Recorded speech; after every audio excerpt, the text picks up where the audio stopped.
My name is Mary Heller Osgood. I'm a retired teacher and I live in Putney. I went to kindergarten at a school, at the Putney School, and then I went to the Putney Central School one year, and then I went to the grammar school, and then I went to Putney School.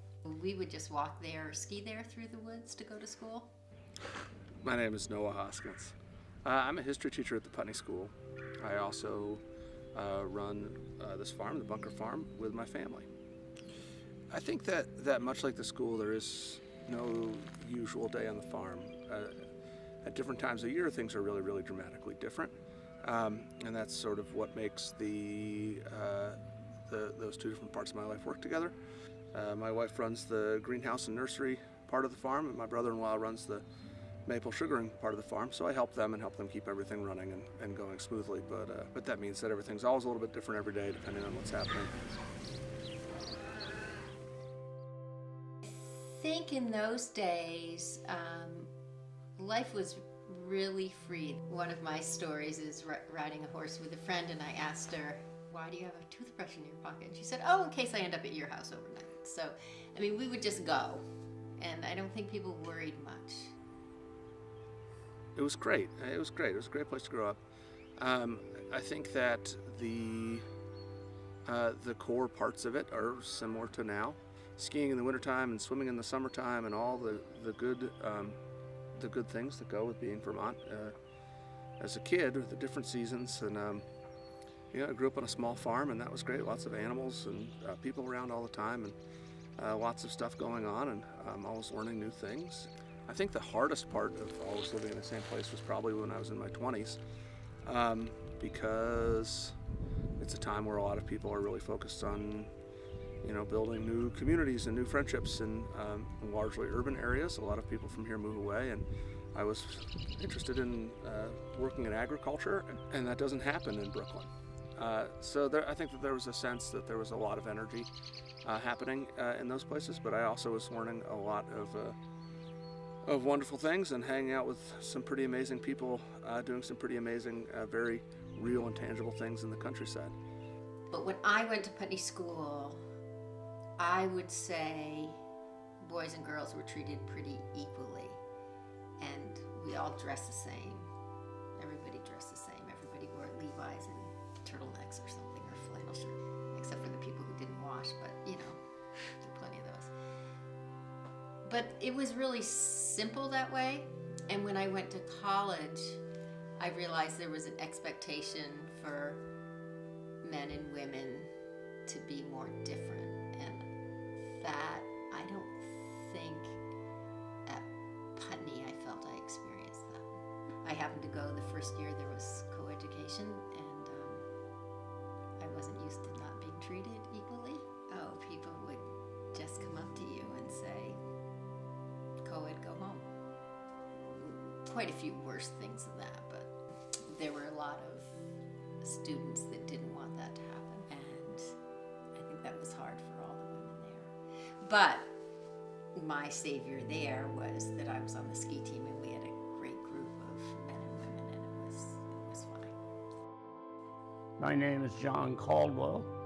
How I came to Putney, I came with my family, and I was in the 7th grade at the time. So when I came up here, I started at the school in the 8th grade.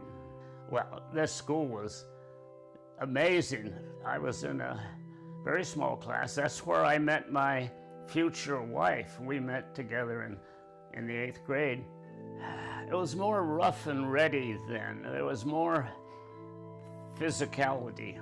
I did a survey here about 10 years ago, and if you consider all the afternoon time that you students have, more time is spent indoors than outdoors. So that's a huge change from the school. I probably started skiing when I was 5 or something, and I remember I didn't get my first cross-country skis until I was 6. People didn't really have cross-country skis. I mean, some grown-ups, but no kids. At school, we skied to school, and I had some pretty good skiers in my class, like Timmy Caldwell. Skied, and Johnny Caldwell was incredibly good at getting families involved in skiing. Really pushed skiing in Putney, and the Putney Ski Club was a really central part of skiing in the country. The best skiers in the country were here. He was very inclusive, very encouraging. He imported skis so people could get skis. So I think without Johnny, we probably wouldn't have ended up skiing. Well, the biggest thing, I suppose, that happened to me was everybody skied. So I started skiing and caught on pretty well and got to be a pretty good skier. And then I went to Dartmouth College, got lucky and made the Olympic team in 1951. I graduated in 50. And then after that, I came back here and taught math and did a lot of coaching, soccer, baseball, skiing, of course, track, running, all that kind of stuff.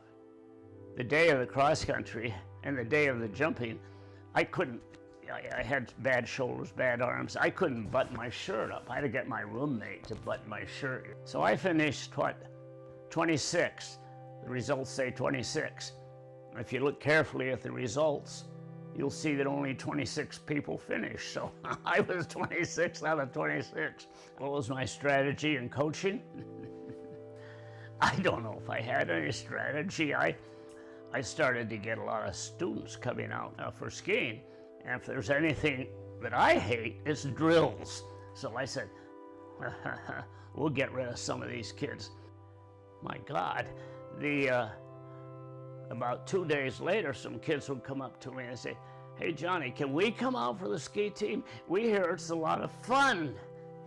I said, "Oh, well, I blew that one because they wanted to come out and do drills." And that's how we got 55 or 60 kids. I think that it's very easy to romanticize rural living, and we're seeing a lot of that right now with COVID stuff, with a lot of people from the cities being like, "Oh, the country's so great, we can do this and that."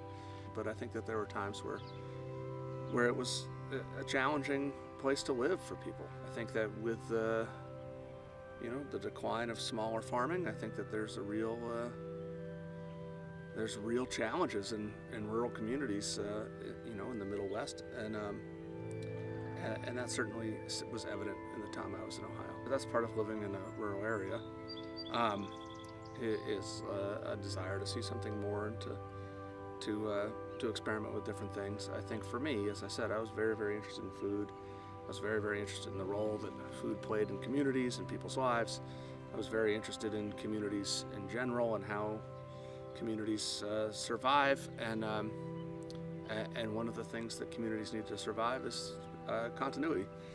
So I felt very committed to staying in this area and being part of the community that I grew up in, and working in systems that help sustain those communities. And I think agriculture and education both fall into that same basket. And what I can tell you is that in many of my conversations with people who have spent their lives in urban areas, there's a longing for something else. We had a friend, probably 20 years ago, get married. She got married out in the field. Her family lived right over there. And she married somebody from, I think, New Jersey, and I sat next to one of his aunts or somebody at the wedding, and she went, "What on earth do people do here?"